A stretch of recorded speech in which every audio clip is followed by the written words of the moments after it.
अस्सलामु अलैकुम रहमतुल्लाहि वबरकातुहू।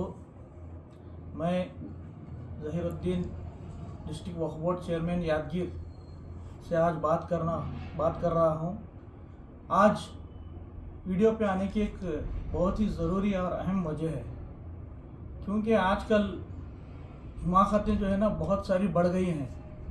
आज एक बंदा चित्रदुर्गा से दादा पीर ये जो है ना गलत इल्ज़ाम जो है ना अनवर बादशाह साहब के पास उनके बारे में लगा रहा है। इसको समझ में नहीं आ रहा है कि बोलना क्या है। इन हर बात में मैं चैलेंज करता हूँ, मैं ये करता हूँ, वहाँ पे जो है ना कब्रस्तान की कब्ज़ा हुआ है और उनके गाड़ियाँ चले हैं। इसको बात करने का कोई ढंग नहीं है। और ये 10-12 साल पुरानी बात जो है ना आज आकर कराए। अगर इसके पास वक्त था, जब छोटा बच्चा तो नहीं था, 10 साल पहले 12 साल पहले जब गाड़ियाँ चल रही थे, तब क्या करते बैठे थे आप दादा पीर साहब? जब आपकी ज़बान में ताकत नहीं थी या आपके मुंह में दूध की शीशी पकड़ लिए थे, किसी के अपने घर वालों के जो पल्लू में छुप के बैठे थे, जब गाड़ियाँ चल रही तो आप जाना था। क्या कर रहे थे चित्रदुर्ग वाले और दूसरे भी लोग थे ना, जब गलत हो रहा तो जाना था, जाके रुकाना था। वो छोड़ के अब आप 12 साल के बाद एक बंदा जो है ना पूरे स्टेट में जो है ना अपना काम कर रहा है, डिस्ट्रिक्ट जाके जो है ना चेयरमैन बन के वहाँ के हालात को देख रहा है, वहाँ के नुकसान क्या क्या हैं वक्फ बोर्ड में वो देख रहा है, ऑफिसरों को जो है ना टाइट कर रहा है। और इससे पहले जो है ना कोई ऐसा वक्फ बोर्ड चेयरमैन हम तो नहीं देखे इतना जो है ना काम करने वाला। और कभी भी फ़ोन कर तो 1 सेकेंड में फ़ोन उठाते अनवर साहब। और चलो उसके बाद जो है ना हम तो उनको 6 साल से देख रहे हैं, उनका काम देख रहे हैं, और ना एक बंदा भी आज तक जो है ना हमारी एक चाय नहीं पिए उन्होंने। उल्टा जो है ना हमको गए तो काम करके दिए और खुद चाय पिला के खाना खिला कर भेजा। ऐसा बंदा है वो। उन्हें जो है ना आप गैर ज़रूरी उसको बोल रहे हैं कि आप कब्रस्तान कब्जा करें, मेरे गाड़ियाँ हैं, वो है। कहाँ से तुम क्या कर रहे थे? तुम्हारे को जब कौम का दर्द नहीं था जब, और आपके पास कुछ है, रिपोर्ट है आपके पास, तो जाके जो है ना चित्रदुर्ग के तहसीलदार के पास जाओ, डीसी के पास जाओ, पुलिस के पास जाओ, कब्जा है तो हटाओ। अब खामोखा जो है ना मैं पब्लिक में आके मैं एलिगेशन लगाऊंगा उनके पास, तो ये गलत बात है। आपके पास सब कुछ है, आप जो है ना वहाँ पे चित्रदुर्ग में ही करना ये सब। आप स्टेट में आके उनको चैलेंज करते बैठे क्यों? अब उन्होंने चेयरमैन बनने वाले हैं बोल के आपको देखा नहीं जा रहा, तकलीफ हो रही। अब आपके घर वाले अब भेज रहे आपको, क्या समझ में नहीं आ रहा।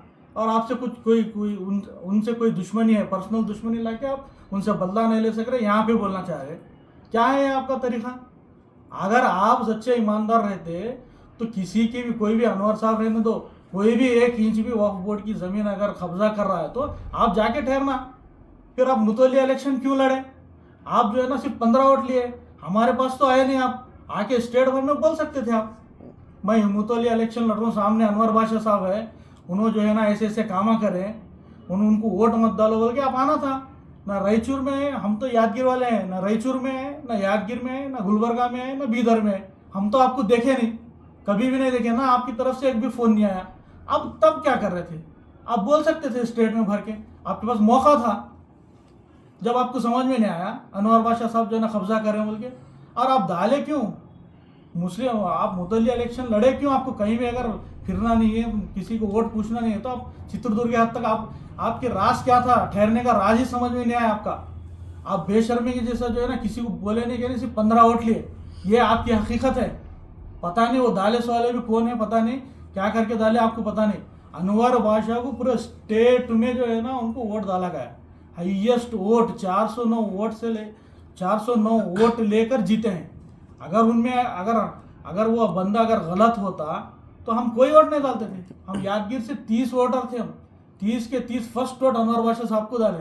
ये हम हक से बोलते हैं, क्योंकि उन्होंने काम करें और काम करने का वादा दिए।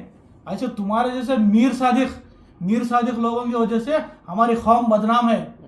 वो भी एक मीर सादिक था, उन भी अगर टीपू सुल्तान के साथ गद्दारी नहीं करता तो आज कोई अंग्रेज जो है ना मैसूर से आगे नहीं बढ़ सकता था। वो टीपू सुल्तान को शहीद करने के बाद, मीर सादिक साथ देने के बाद, टीपू सुल्तान को मारने लगाने के बाद अंग्रेज जो है ना पूरे हिंदुस्तान में आगे बढ़ गए। ऐसे आप मीर सादिक की तरह हैं। आप एक कोई बंदा काम करना चाह रहा तो आप जो है ना काम करने से रोक रहे। आपको समझ में नहीं आ रहा?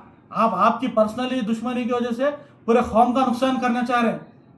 और मिनिस्टर साहब जो बीजेड ज़मीर अहमद साहब हैं, हमारे शेर की तरह हैं, और उन्होंने ऐसे फालतू आदमियों को जो है ना अपने साथ नहीं रखते। तुम जो है ना यतनाड़ के फैन है बोलकर सुना हूं मैं। उन्होंने जो है ना अच्छे लोग को, अच्छे बंदे को, उनका काम देख के, 1 साल तक का काम देख कर, उनके पूरे कामों को देख कर जो है ना उनको पसंद करके उन्होंने जो है ना आगे बढ़ रहे। क्यों बढ़ रहे? उनको क्या कमी है? कौम को आगे बढ़ाना है, वक्फ के जायदादों को महफूज करना है, तुम जैसे दरिंदों से, तुम जैसे मीर साधुकों से, और अपनी जबान को लगाम देना। और आप बार बार नहीं बोलना चैलेंज करते। तुम क्या करते चैलेंज? जाके डीसी को चैलेंज करो, चित्रदुर्ग के तहसीलदार को चैलेंज करो, ऑफिसर्स को चैलेंज करो, और खुद जाओ, खुद जाके जो है ना ठहर के कब्जा लो। आपके पास अगर दम है तुम्हारे पास, तो जो है ना जो कब्जा करें, जो बिल्डिंग बने वो गिरा के बताओ। ये क्या हिमाकत करे? चोर के जैसा जो है ना आके वीडियो में बोले तो हो गया क्या? बहुत तुरम खान तुम समझा रहा हूँ, लास्ट टाइम समझा रहे हम यादगिर वाले, वो बहुत नेक इंसान है और वर्कर है। ऐसे इंसान को आगे बढ़ाना सीखो। वार्निंग है ये तुम्हारे को। और इसके बाद मुझे मालूम है तुम भी जो है ना हमारा जवाब देंगे, और खबरदार एक भी लफ्ज़ अगर आए तो हमारी ज़बान का तुम मुकाबला नहीं करेंगे।